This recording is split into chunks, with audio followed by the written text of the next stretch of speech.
to the outside right here. Yeah, he's going to funnel right back in. Outside didn't work for him last lap around. Yeah, you're right, Jeff. He's been able to pull right back up on Villopoto, but now time might be on Villopoto's side. He has staved off this attack. Dungey got to him about 5 minutes ago. Here he goes to the inside, and Dungey takes Villopoto down.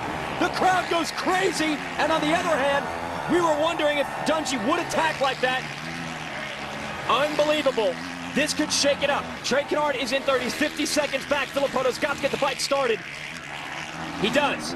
Now the question is, Jeff, was that racing, or was that the first ever time we've seen Ryan Dungey that was a really aggressive move, and Dungey was so close so many times. He's seen an opening and went for it. I don't think that they touched. We'll take a look at the replay, and wow. All right, we'll give you a replay and we return.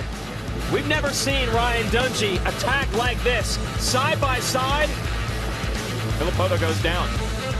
We'll reset it when we return to Millville. Thursday, hitch a ride on an all-new American trucker as Rob gets up close and personal with the most famous and iconic American big rig.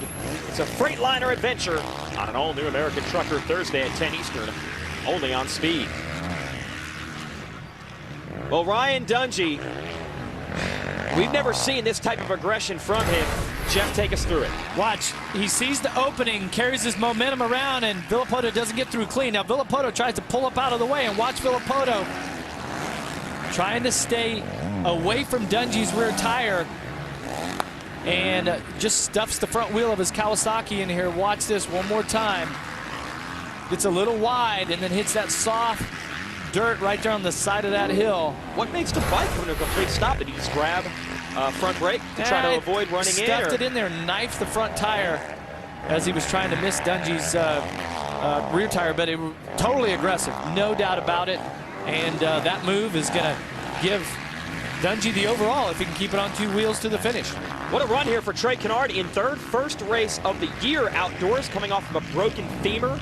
That is a thigh. That's the biggest bone in the human body. Back now and in third.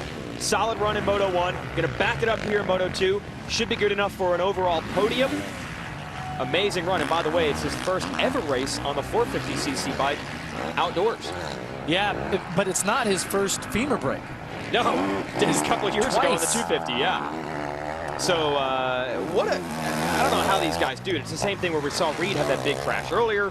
He's able to, focus past that. You break a femur, Jeff, you know plenty of riders who have had that, and it's a tough injury to bounce back from mentally. It's almost like it never happened to this guy. That's exactly it. When you get injured, the best guys have the ability to just, blank that out like it doesn't exist. Right. And just move forward. And it's with little injuries. It'll be for Chad Reed here. It'll be, he's got some visual memories of flying through the air like that. Right. But he should have the ability to just put that behind him and act like it never happened and keep racing. It's unbelievable. He's up to 15th place, so he has passed 25 riders after the crash. And you know that bike is twisted up. He's got to be hurting. So many stories to cover here. Canard, Reed, Villopoto going down. And this man, Ryan Dungey, spurred on by his home state fans. A lot of people saying it was a must-win situation for Dungey. This was his track. This was his opportunity. He took advantage. But guess what's coming up on the calendar 7 days from now? Ryan Villopoto's home track at Washougal in his native Washington State. So maybe a chance for a little payback. Although we don't think Dungey did that on purpose. In fact, after the crash, we saw Dungey look over his shoulder. I think he was surprised that Villopoto had gone down. He was almost wondering where the Kawasaki was. Well, the point situation for Dungey came in here with 246 and Reed 268, so 22-point gap. Lost 3 points the first moto to Reed. But at this point, he's going to gain 19 the way it is right now. Reed's sitting in 14th right now. That gives him 7 points. First is 25. Oh, Reed's moved up one more, and every point counts. Reed's about 7 seconds behind the next rider in the order, Michael Byrne. I don't know if he's going to have time to get him, but basically you're looking at the end of the day, Villopoto, Dungey, Reed, almost a dead heat, all three at the top of the point standings. When this race is over, We didn't think this championship could get any closer or any more exciting. Yeah, certainly not the way that Chad Reed rode Moto 1. Grabbed the whole shot, dictated the pace, and Dungey could not do anything with it. Looked like he was pretty frustrated, but positive here on the grid walk for Moto 2. And once again, this makes 4 years in a row that Dungey has won at his home track. Pete. A lot of people wondered, would Ryan Dungey find that extra spark, that extra aggression at his home track? And he did. He's going to win it in front of the home fans at Millville. And an exciting way to do it, too, running down Ryan Villopoto and making an aggressive pass to get the win. And he's making up a whole bunch of points in the series as well.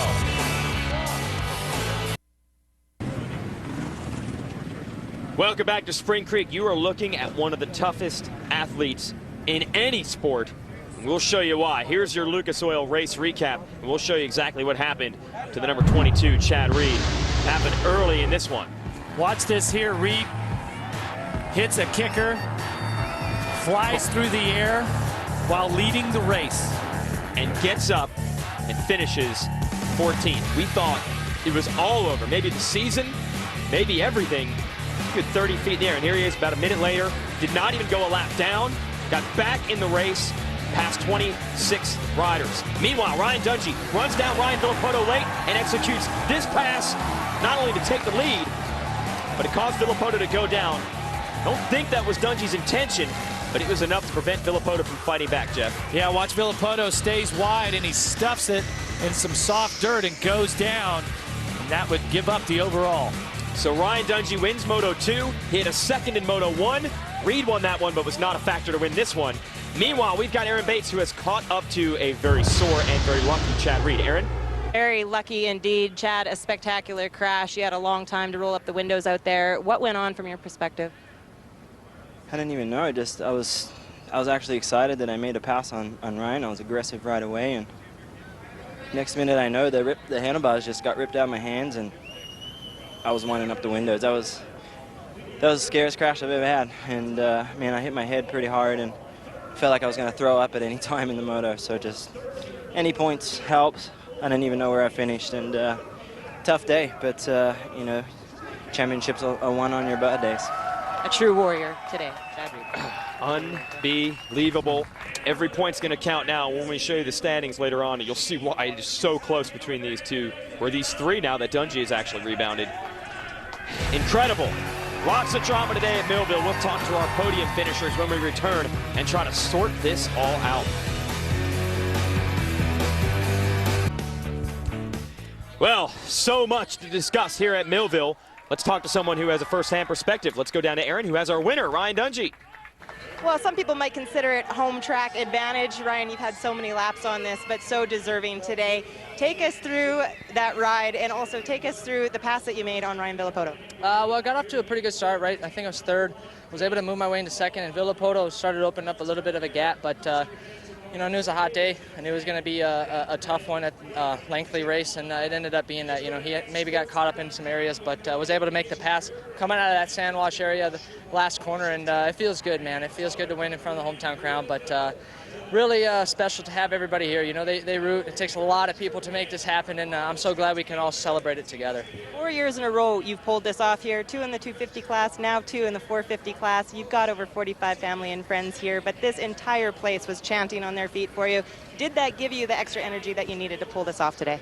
For sure. You know, to have that behind me is an added bonus, and you know, my whole family really, but absolutely. You know, to be able to grow up here with my family, and I've seen all the hard times. I know what it's like, and I'll never forget it. And it's all that much better when we can celebrate and be up here. And I just want to say thanks to them.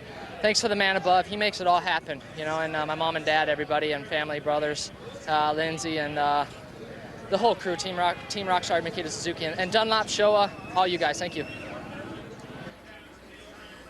All right, he has won 4 straight at this track, but none of them were as dramatic as this one. Villopoto picks himself up, holds off Kennard to finish second. A solid day for Mike Alessi, finishes 4th, Brett Metcalf 5th. Weimer, Brayton, Hahn, Short, Wyndham. We mentioned that was a great battle back there outside the top 5, and that's the way it broke down. Wow, just unbelievable if the second half of the year is going to be like this week to week. Gonna be crazy headed down to the finale at Pala. Let's send it back down to Aaron.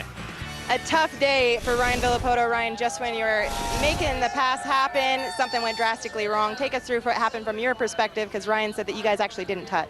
Yeah, no, it was, I mean, from the start I had a great start. Dunlop tires just hooked up really good off the line. You know, rode awesome. I think the first half of the moto, and then I got caught up with some lappers, and man, you know, it's hot, track's rough, so wore on me a little bit, but he got beside me in the whoops, and we came out of the turn, I got on it, and then I was on it just a little too long because he had a little more momentum, and we came in the turn, and we didn't hit, but I couldn't turn down because he was there, and then my front wheel was in the powder, so couldn't save it. All right, we'll show you.